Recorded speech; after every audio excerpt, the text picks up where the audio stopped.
Joseph W. Brady tells a story that everyone interested in political party unity and loyalty should hear, lengthy and detailed as the story is. So Chairman Hagman, Kurt Hagman, I've known you I've been up here 34 and a half years. I think I've known you 32 years. We sat on the Workforce Investment Board, I think 30 years ago with Phil Cawthon and Terry Finsky. That's where we originally met. You were the king of the bail bonds business, and obviously you've risen up through the state and done great at the assembly level, and now you're the chairman of the board of supervisors. I'm recording this with my friend Terry Kurtz. We do a lot of video on up here. We talk about the economy, politics, the newsletter, all kinds of stuff. So you may never have seen this, but I wanted to send this video to you and Supervisor Janice Rutherford, who, Janice, thanks for all your public service. You did a great job. I know you always had everybody's interest. I enjoyed that lunch we had one day down at Victoria Gardens. But I'm sending you this video to listen to for one reason. Somehow my relationship with Paul Cook has gone sideways. I'm going to tell you a little story about how we get there. But the reason I thought about doing this video is this. This next Tuesday, the 15th, I have a meeting down in Ontario, and I thought I'd come on over to the Board of Supervisors, wait till the end of the meeting, take my 3 minutes and walk up and say, hey, I got a problem with that guy sitting right there because for some unknown reason, he doesn't have the thick skin to sit down and talk man to man like he should, especially a retired Marine. I mean, it's hard to believe. I went to a Marines military school, so I understand how Marines operate.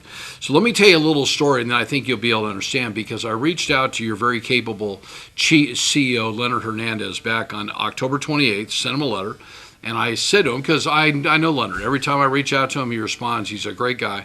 I said, would you mind brokering a meeting between your first district supervisor, Paul Cook, and Dakota Higgins in his office, because we've got a bigger problem. And part of that problem, candidly, and Kurt, I think you'll understand this as a private sector guy, it's starting to impact my business. So I don't feel comfortable sending clients down to the first district and getting any follow-up, because I can't get any follow-up.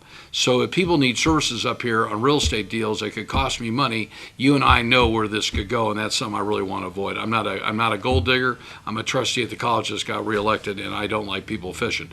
But I'm kind of being blocked, and I don't think it's how either one of you would allow it. I have not included Dawn Rowe in here. I reached out to Dawn nearly 2 years ago after this problem started, and she apparently had gone to Paul, and for whatever reason it didn't happen. So let me tell you a story. It was the last Sunday in August of 2019, and I get I think it was the last Friday of August of 2019. Deb and I were in Prescott, and I got a call from Dakota Higgins, who was then working for the congressman, and he said that Robert Lovingood decided that he wasn't going to run. And that Paul said that he was going to run, and what did I think? And he said he's going to call me back. Well, that Sunday night, it was the 24th, 25th. Deb and I were still in Prescott. We were on our way to the Rolling Stones concert that Monday down in Glendale, Arizona. And Dakota called me about 6:15 and said, hey, Paul's decided to run. The field is cleared. That's exactly what he said. The field is cleared. And my wife was sitting on the bed watching TV. I was sitting working on my computer. And I think I shocked her when I said, well, no, that may not be the deal. I may run. And Dakota says, oh, Joe, Jimmy Previty guarantees that he will win. And I know Jimmy Previty. I sat on the board of the BIA for 7 years, which maybe neither one of you knew, on the executive board. I knew Senior. I mean, we got a great relationship. I know Junior. We got a great relationship. And I candidly said to Dakota, I said, if I decide to run against Paul Cook, I'll kick his ass. That's man-to-man talking. I mean, I'm not worried. And when somebody says, I guarantee I'm going to buy this politician, well, Paul hasn't created any jobs. I've created 10,000 jobs, and the money didn't bother me. So from that point forward, we then went in that election year, and then Paul became our supervisor. And I could kind of feel that there was a little rub, so I tried to reach out to him. Couldn't get anywhere.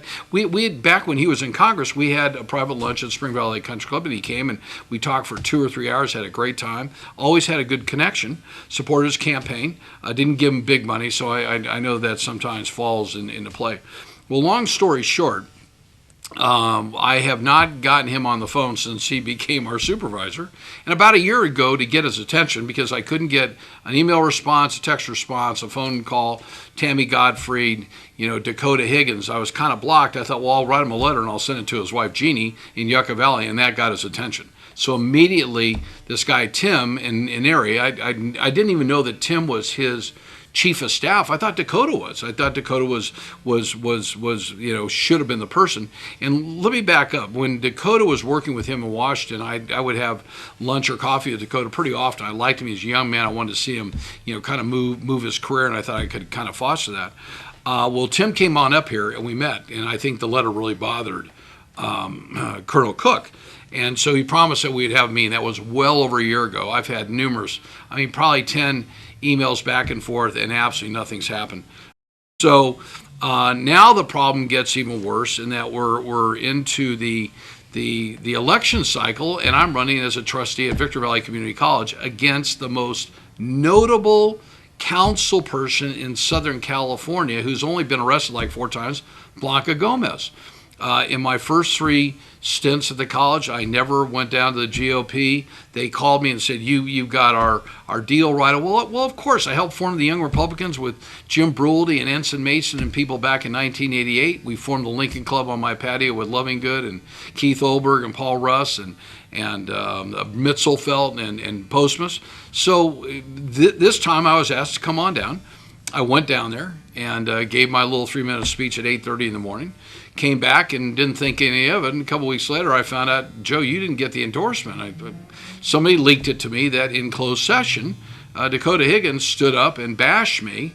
And then Shannon got up and said that I had beat her husband in a race up here over this CSA 64, which I know Robert Lovingood really wanted. Him and Cook, they brought Cook in to do the mailing. They raised $40,000. I wrote an $8,000 check, and you know what happened? They lost. They got whipped.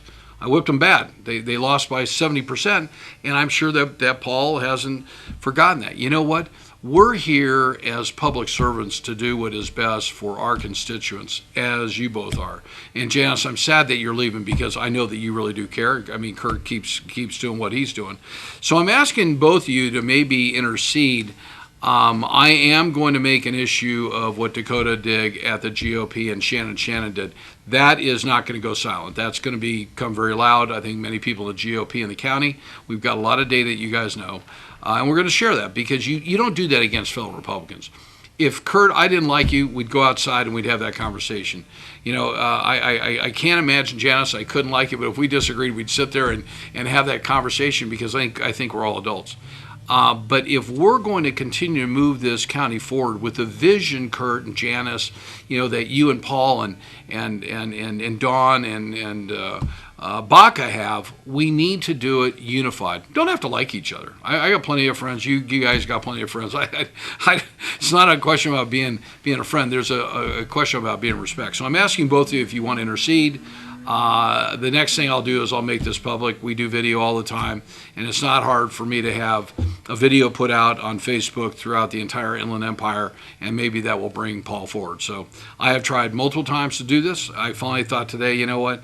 I don't want to come to your Board of Supervisors, wait, and walk down there and embarrass anybody. I don't think that your board needs it because then the rumors would run pretty rampant. I know who I am. I know what voice I've got, and that's not what we need. So you both have my cell number. It's 760-954-4567. You both have my email.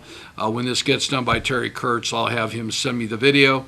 I will then have Sam in my office attach this letter to your great CEO, and hopefully we'll go from there. So God bless you. God bless America, and happy holidays to both of you. I appreciate what you both do. Thanks.